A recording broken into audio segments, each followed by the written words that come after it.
Hi friends, welcome back to Pushu vlogs Kannada. ಇವತ್ತು ನಾನು ಮಾರ್ನಿಂಗಿಂದ vlog start ಮಾಡ್ತಾ ಇದ್ದೀನಿ.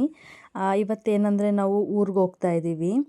ನನ್ನ ಹಸ್ಬೆಂಡ್ ಕಸಿನ್ ಸಿಸ್ಟರ್ದು ಒಂದು ಎಂಗೇಜ್ಮೆಂಟ್ ಇದೆ, ಅದಕ್ಕೆ ಹೋಗ್ತಾ ಇದ್ದೀವಿ. ಆಲ್ರೆಡಿ ನಾವು ಮನೆ ಬಿಟ್ಟಾಗಲೇ 9 ಆಗಿತ್ತು, ಲೇಟ್ ಆಗಿತ್ತು. ನಾವು ಆ್ಯಕ್ಚುಲಿ ಚಿಕ್ಕು ಸ್ವಲ್ಪ ಅನ್ಕಂಫರ್ಟಬಲ್ ಇದ್ಲು, ಅವಳಿಗೆ ಕೋಲ್ಡ್ ಆಗಿತ್ತು, ಹೋಗೋದು ಬೇಡ ಅಂದ್ಕೊಂಡಿದ್ವಿ.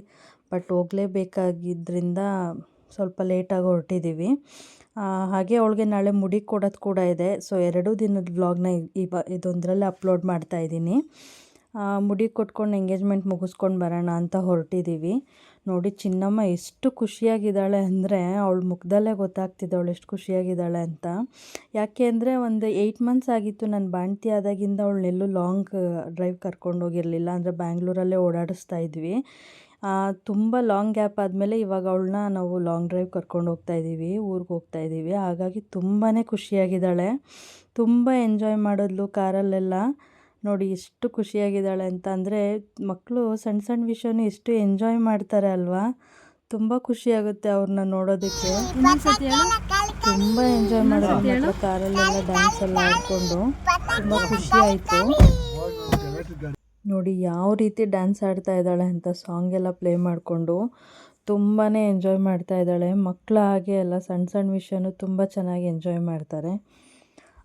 ನಾವು ಇದಾದಮೇಲೆ ನಾನು ಎಂಗೇಜ್ಮೆಂಟ್ ಪ್ಲೇಸ್ಗೆ ರೀಚ್ ಆದ್ವಿ. ಬಟ್ ಅಲ್ಲಿ ನಾನು ಜಾಸ್ತಿ ವಿಡಿಯೋ ಮಾಡ್ಕೊಳ್ಳೋಕೆ ಹೋಗಲಿಲ್ಲ. ಜಾಸ್ತಿ ಅಂದರೆ ಮಾಡ್ಕೊಳ್ಳೇ ಇಲ್ಲ ವಿಡಿಯೋನ, ಯಾಕಂದರೆ ಚಿಕ್ಕು ತುಂಬ ಅಳೋದಕ್ಕೆ ಸ್ಟಾರ್ಟ್ ಮಾಡಿಕೊಂಡ್ಳು.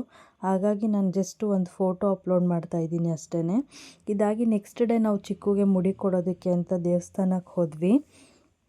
ಮಾರ್ನಿಂಗೆ ಎಲ್ಲ ಸ್ನಾನ ಎಲ್ಲ ಮಾಡ್ಕೊಂಡು ದೇವಸ್ಥಾನಕ್ಕೆ ಒಂದು 9 10 ಹಂಗೆ ರೀಚ್ ಆದ್ವಿ. ಅಲ್ಲಿ ಅಷ್ಟೊಂದೇನು ರಶ್ ಇರಲಿಲ್ಲ, ಹಾಗಾಗಿ ಸ್ವಲ್ಪ ಬೇಗನೆ ಆಗೋಯಿತು. ನೋಡಿ ಹಿಂಗೆ ಸ್ಟಾರ್ಟಿಂಗ್ ತುಂಬ ಸೈಲೆಂಟಾಗಿದ್ಲು, ಆಮೇಲೆ ಹೋಗ್ತಾ ಹೋಗ್ತಾ ತುಂಬ ಭಯ ಆಗೋಯಿತು ಅವಳಿಗೆ. ನಿಂತ್ಕೊಳ್ಳೋಕ್ಕೆ ರೆಡಿ ಇರಲಿಲ್ಲ, ತುಂಬಾ ಅಳೋದಕ್ಕೆ ಸ್ಟಾರ್ಟ್ ಮಾಡಿಕೊಂಡ್ಳು. ಅಂದರೆ ಅವಳಿಗೆ ಬಿಫೋರ್ ಡೇನೇ ಸ್ವಲ್ಪ ಕೆಮ್ಮಿದ್ದಿದ್ದರಿಂದ ಹತ್ತು ಫುಲ್ ಗಂಟಲೆಲ್ಲ ಕಟ್ಕೊಂಡು ಕೆಮ್ಮು ಜಾಸ್ತಿನೇ ಆಗೋಯಿತು. ನೋಡಿ ನನ್ನ ಹಸ್ಬೆಂಡ್ ಎಷ್ಟು ಟೆನ್ಷನ್ ಆಗಿದ್ದಾರೆ ಅಂತ. ಮಗಳು ಅಳೋದನ್ನ ಅವ್ರ ಕೈಲಿ ನೋಡೋಕ್ಕಾಗೋದೇ ಇಲ್ಲ. ಮಕ್ಕಳಂದ್ರೆ ಅಷ್ಟು ಇಷ್ಟ ಅವ್ರಿಗೆ. ಅವ್ರು ಫುಲ್ಲು ನರ್ವಸ್ ಆಗೋದ್ರು. ಬಟ್ ಏನು ಮಾಡೋದು, ಮಾಡಲೇಬೇಕಲ್ವ ಇದೆಲ್ಲ. ಸೊ ಹಾಗಾಗಿ ಏನೂ ಮಾಡೋಕ್ಕಾಗೋದಿಲ್ಲ.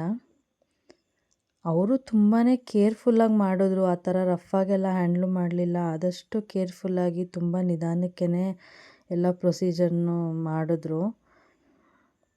ಆದರೆ ಮಕ್ಕಳಿಗೆ ಒಂದು ಭಯ ಇರುತ್ತಲ್ಲ, ಏನೋ ಮಾಡ್ತಾಯಿದ್ದಾರೆ ಅಂತ, ಹಾಗಾಗಿ ಅಳ್ತಾರೆ, ಏನೂ ಮಾಡೋಕ್ಕಾಗಲ್ಲ. ಮುಡಿ ಕೊಟ್ಕೊಂಡೆಲ್ಲ ಆದಮೇಲೆ ನಾವು ಸ್ನಾನ ಮಾಡಿಕೊಂಡು ದೇವಸ್ಥಾನಕ್ಕೆ ಕರ್ಕೊಂಡು ಹೋಗ್ತೀವಿ. ಇನ್ನೊಂದು ಸ್ವಲ್ಪ ಇದೆ ಲಾಸ್ಟು, ಅದು ತೆಗೆದ್ರೆ ಮುಗೀತು. ಅಂದರೆ ಲಾಸ್ಟಲ್ಲಿ ಸ್ವಲ್ಪ ಸೈಲೆಂಟ್ ಆದಳು, ಅಷ್ಟೊಂದೇನು ಅಳೋದಕ್ಕೆ ಹೋಗಲಿಲ್ಲ. ಲಾಸ್ಟಿಗೆ ಸ್ವಲ್ಪ ಸೈಲೆಂಟ್ ಆದಳು.